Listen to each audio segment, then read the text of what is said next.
سامعین، یہ وہ دور تھا کہ جب تارتاری چنگیز خان کی قیادت میں سیلاب کی طرح دنیا پر چھائے چلے جا رہے تھے۔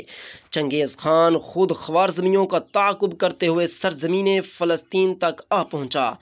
فریڈرک سے الملک الکامل کا معاہدہ 10 سال کے لیے ہوا تھا، لیکن مسلمان اور عیسائی دونوں اس پر خوش نہ تھے۔ چنانچہ تھیبالیٹ آف شیمپیون ناروے کا بادشاہ ساحل فلسطین پر پہنچا اور لوٹ مار کر کے لوٹ گیا۔ جواباً الملک الکامل کے جانشین ناصر نے آگے بڑھ کر بیت المقدس کا محاصرہ کر لیا، جہاں زمانہ صلح میں معاہدے کی خلاف ورزی کرتے ہوئے عیسائیوں نے قلعہ بنا لیا تھا۔ ایک خوفناک تصادم کے بعد مسلمانوں کو فتح ہوئی اور قلعہ اور برج داؤد منہدم کر دیا گیا۔ سامعین، 1240 عیسوی کے موسم بہار میں رچرڈ ڈیوک آف کارلائل ساحل عکا پر لنگر انداز ہوا۔ ساحل عکا پر لنگر انداز ہوا تو فرانسیسی فوج کو ساتھ لے کر، جو اس کے لشکر سے پہلے پہنچ چکی تھی، یافا کی طرف بڑھا۔ اس وقت سلاطین مصر دمشق میں ایک بار پھر ٹھن گئی، حتیٰ کہ اہل دمشق نے صلیبیوں سے مل کر مصر پر حملہ کرنے کا فیصلہ اور اس کے عوض صلیبیوں کو مقامات مقدسہ دینے کا وعدہ کیا۔ چنانچہ رچرڈ نے ان حالات سے فائدہ اٹھایا اور سلطان مصر نے تبریہ، اسقلان، سقیف اور بیت المقدس صلیبیوں کو منسوب کر دیا۔ لیکن اس مرتبہ بیت المقدس پر صلیبیوں کا قبضہ صرف 3 سال رہا اور خوارزمیوں نے بیت المقدس کرا لی۔ خوارزمی کے وہ لوگ تھے جو چنگیز خان کی فوج سے خوارزم سے مصر بھاگ آئے تھے سلطان مصر الملک الصالح نے انہیں پیشکش کی کہ اگر وہ صلیبیوں اور شامیوں کے خلاف اسے مدد دیں تو وہ انہیں آباد ہونے میں مدد دے گا۔ چنانچہ جب تارتاری غول بلاد فلسطین و شام سے لوٹ گئے تو خوارزمی ملک مصر کی فوجوں کے تعاون سے بیت المقدس پر قابض ہو گئے۔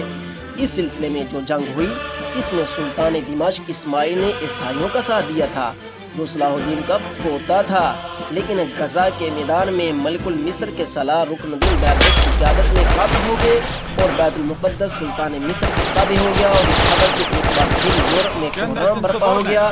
انوسینٹ چوابے پاپائے روم نے فرانس پہنچ کر صلیبی جہاد کی ترتیب شروع کر دی اور القدس کے نام پر یورپ کے مختلف ممالک میں عشر وصول کرنا شروع کر دیا۔ چنانچہ 1249 میں صلیبی لشکر شاہ فرانس لوئیس کی زیر کمان ساحل عکا پر اترا۔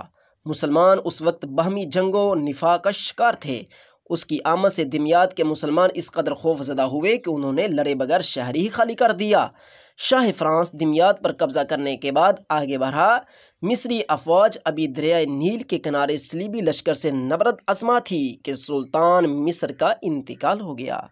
الصالح کا بیٹا توران شاہ دارالسلطنت سے باہر تھا، لیکن ملک الصالح کی بیوی شجرۃ الدرر نے دانائی سے کام لیتے ہوئے ملک الصالح کی موت کی خبر مخفی رکھی۔ اہم عہدیداروں کو اعتماد میں لیا اور ملک الصالح کے نام سے احکام جاری ہوتے رہے۔ سلطان ملک الصالح کے انتقال کو چند ہی دن ہوئے تھے کہ شجرۃ الدرر کو دریائے نیل کے کنارے سلطانی افواج کے پسپا ہونے کی خبر ملی، تو اس نے ملک بیبرس کو ایک لشکر کے ساتھ میدان میں بھیجا، جس کے پہنچتے ہی جنگ کا پانسا ہی پلٹ گیا۔ 1,500 صلیبی گرفتار ہوئے، 1000 قتل ہو گئے، صرف گنتی کے چند نفوس جان بچا کر دمیاط پہنچ سکے۔ اس شکست نے عیسائیوں کی کمر ہی توڑ ڈالی۔ شاہ لوئیس مسلمانوں کے حسب منشا شرائط کے 10 سال معاہدے پر دستخط کرنے پر مجبور ہو گیا۔ معاہدے کے بعد وہ 4 سال تک ساحل عکا پر مقیم رہ کر یروشلم کو آزاد کرانے کے لیے تڑپتا رہا، لیکن آخر کار 1254 میں نامراد واپس لوٹ گیا اور اس طرح ایک اور صلیبی لہر نیل کی موجوں میں دم توڑ گئی۔